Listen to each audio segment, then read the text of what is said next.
انا دلوقتي مش عايزه حاجه غير حق امي، مش عايزه اي حاجه منكم غير روحوا قصاد روح امي، مش عايزه اكتر من كده.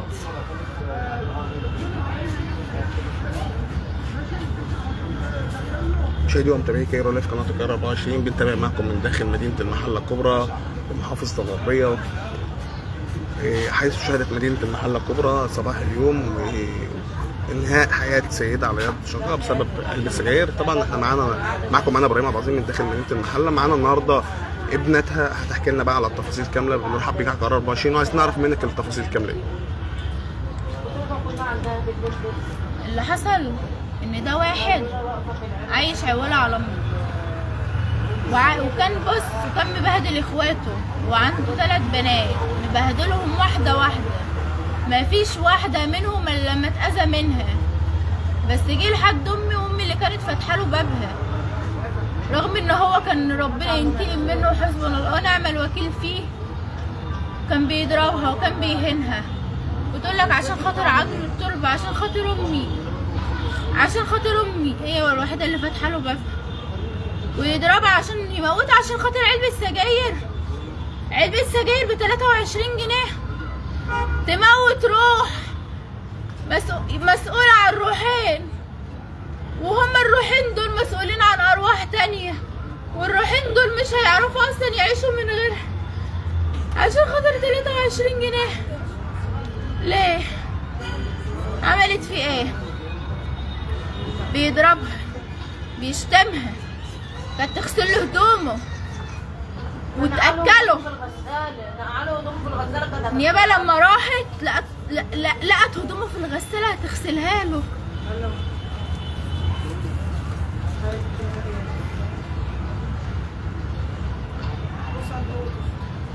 طيب عايزين نعرف منك برضه، هم كانوا عايشين مع بعض في نفس البيت صح؟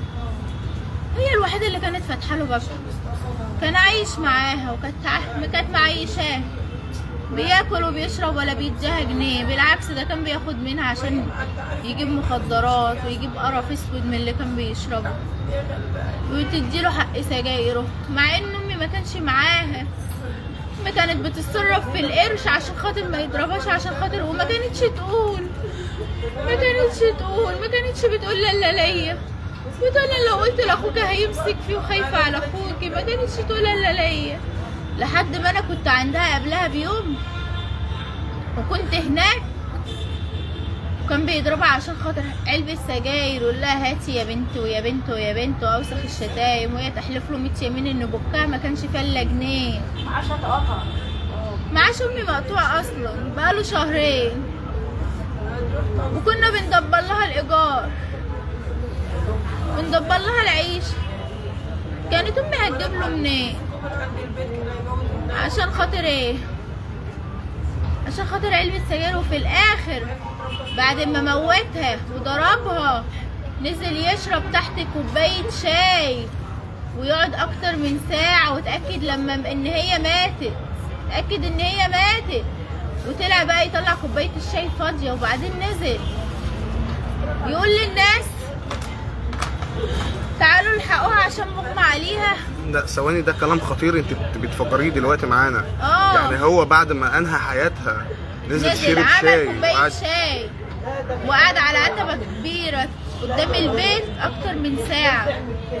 لما الناس كانوا سامعين الصريخ وسامعين السويت بتاع عمه واستجاده بيهم، محدش طلع لانهم كلهم كانوا خايفين منه عشان هو قتال قتله، ومعروف عنه قتال قتله. محدش طلع، بس لما هو نزل قعد خلص كوبايه الشاي، الناس بقت تساله احنا كنا سامعين اختك بتصوت، الصوت سكت ليه؟ طلع كوبايه الشاي اللي هو شربها طبعا واتمزج منها مع السيجاره. اهم حاجه يهدى مزاجه الاول قبل طبعا. هو مش كل واحد على قد مقدرته، المقدره اللي هو بيعملها يضحي في العيد الكبير. انا امي كانت الاضحيه بتاعته الدرجه دي. هو قادر، وضحى بامي، ضحى بامي اللي كانت شايلاه، وما كانش حد فاتح له بابها غيرها، ضحى بامي. طلع وشرب كوبايه الشاي مع السيجاره ومزج دماغه. في الاخر طلع وطى كوبايه الشاي وتاكد ان امي ماتت. نده بقى للناس في الشارع وقال لهم اطلعوا عشان ام منى مغمى عليكي. بس هو امي كانت طبعا معاها ربنا، رغم ان هي ما معهاش بني ادم ولا بني ادم شايفها. والناس لما طلعت بينت ان كب ميه في الارض عشان يبين ان امي واقعه. الناس طلعت يعني كان بيحاول برضه انه يداري الجريمه اللي هو عملها بحاجات تانية، بطرق تانية. كب ميه في الارض عشان يبين ان امي وقع غصب عنها، وان هو قاعد في الشارع وطالع بقى اختي حبيبتي اللي جرالك. لا بس انا امي كان معاها ربنا. الناس طلعوا لقوا ترجيع على الكنبه اللي هو موتها وهي قاعده عليها. ولقى ان امي كانت قاعده بتعمل اكل، بتصبع كفته الرز. الناس اكيد كلها عارفاها. كانت قاعده جايبه كفته الرز وقاعده تصبعها. انا امي بقى يا مشاهدين ترجيع امي اللي هو ترجيع الموت كان جنب الكفته، وكان جنب صينيه الكفته اللي هي كانت مصبعاها. قتلها وهي بتعمل له لقمه عشان ياكلها. تعمل له لقمه ياكلها. قتلها والحمد لله بان في ثانيه، واخبرنا عليه في ثانيه. واول ما قالوا لي ان امي ماتت جيت على طول على هنا.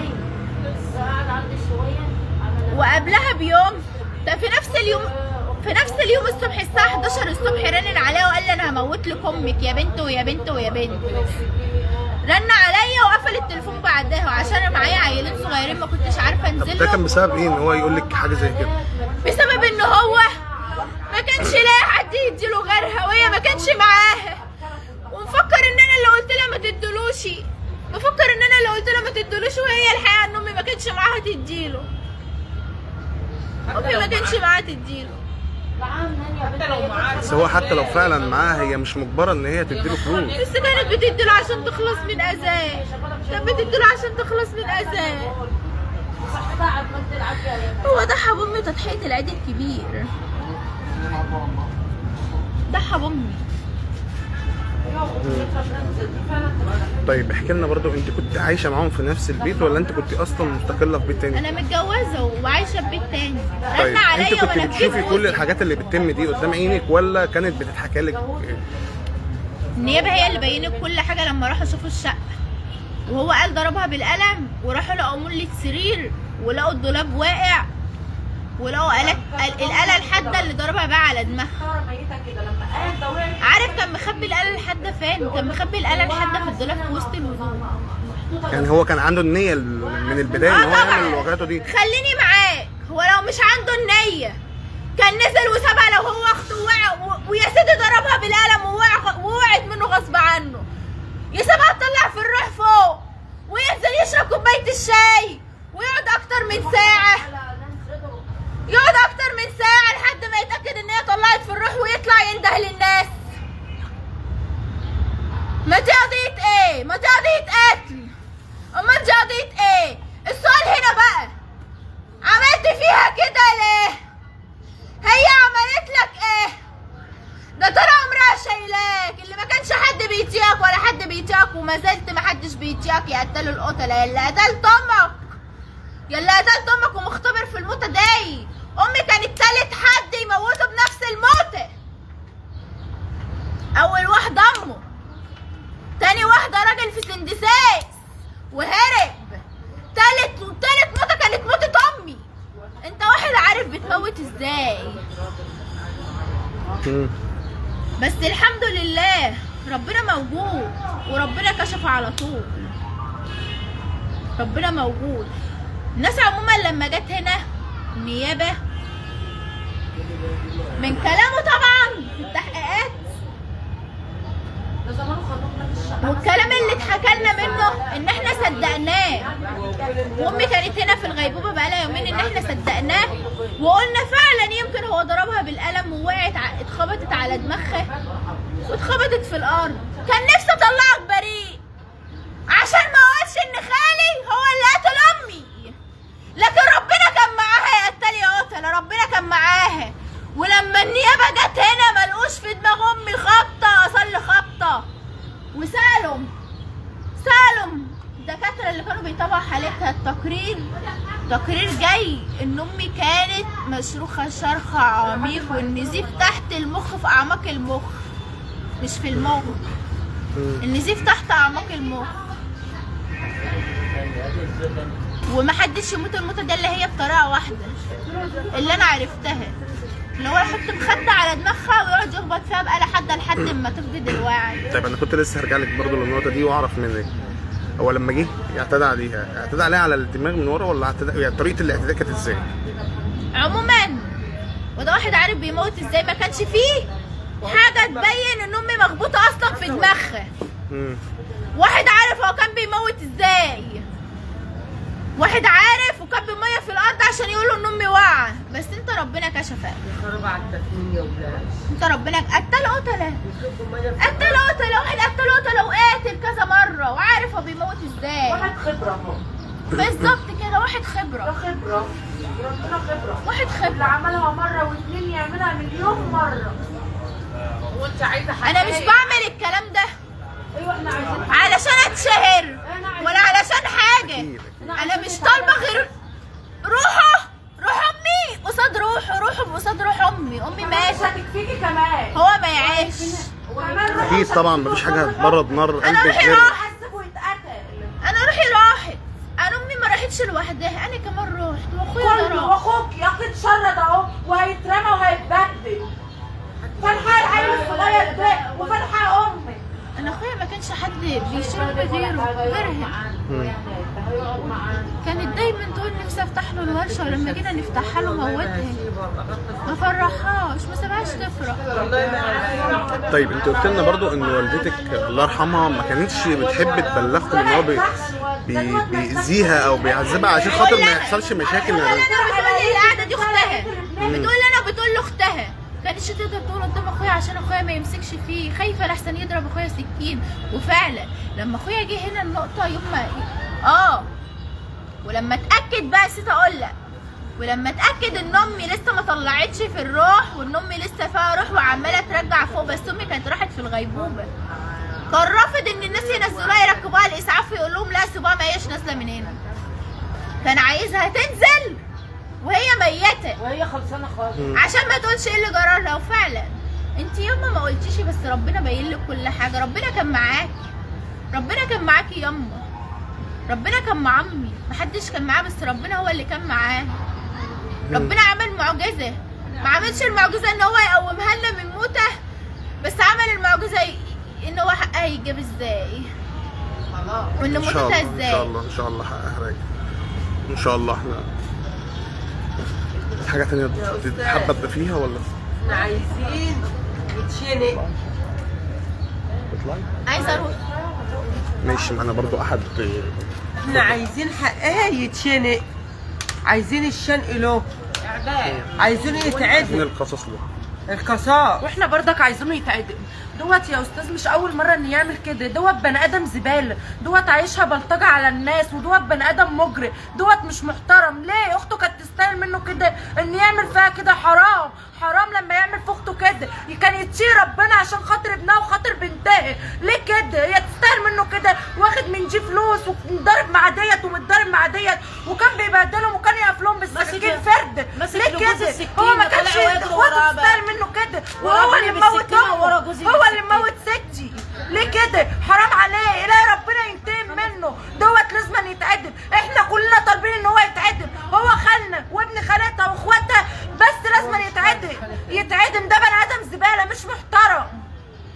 حرام لما كان يعمل كده. ليه؟ ديت خلى اخته ضحيه العيد الكبير. ليه كده؟ انت بتضحي باختك يا ظالم، بعد دوت اخرتها ما كانت ماكلك ومحمياك وملبسك ومنضفاك ومطهراك يا بني ادم يا وسخ يا زباله.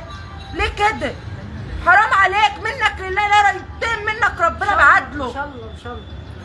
شكرا. احنا عايزين حقنا وعايزينه يتعدل، وروحه كمان قصاد روح خالتي مش شويه، دوت يتعذب زي ما عذبها وزي ما هنا وبهدلها قبل ما تموت وقبل ما يموتها. حرام دوت يتشنق لان دوت لو طلع هيقضي علينا واحد ونفر وهيموت بنتها وهيموت ابنها. حرام دوت يتعدم، ما يشوفش الاسفلت تاني ولا يطلع تاني ولا ياخد مؤبد ولا ياخد سنين ولا يتحبس، ده يموت يتدفن زيه زي اخته. دوت كده طالبين حقنا، هو ده حقنا، ده اللي وده كمان مش هيدينا، بس هنقول ايه غير الحمد لله. بقاء الله مشاهدي ومتابعي كايرو لايف قناه القاهره 24. تابعنا معكم من داخل مدينه المحله الكبرى، وبالتحديد من داخل مستشفى المحله العام عقب انهاء حياه احدى الاشخاص على يد شقيقها. كنت معكم انا ابراهيم عبد العظيم، شكرا جزيلا لحضرتك.